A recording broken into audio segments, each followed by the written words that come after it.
timba, timba.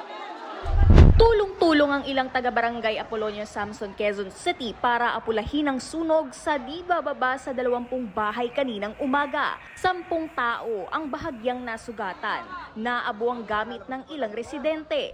Sakit po kasi magpapasko, wala kaming bahay. Yung mga gamit namin, ubos. Pati kabuhayan ng ilang may tindahan. Kakapamili ko kahapon. Kumbaga andun yung pera. Naubos lahat yun. Hindi pa namin nadi-display. Inaalam pa ang sanhi ng sunog na umabot sa third alarm. Ayon sa Quezon City Fire Department, ikalawang sunog na ito sa lugar ngayong taon. Mahirap yung mga daan. Nakita nyo naman, siksikan, nagbutas pa tayo ng pader para makapasok, mapenetrate natin yung gitna kasi nasa gitna yung umpisa ng sunog. Nasa covered court ng Barangay Masambong ang ilang nasunugan. Para sa GMA Integrated News, May Bermudez, nakatutok 24 oras.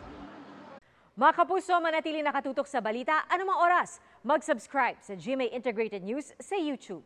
At sa mga kapuso abroad, samahan nyo kami sa GMA Pinoy TV at sa www.gmanews.tv.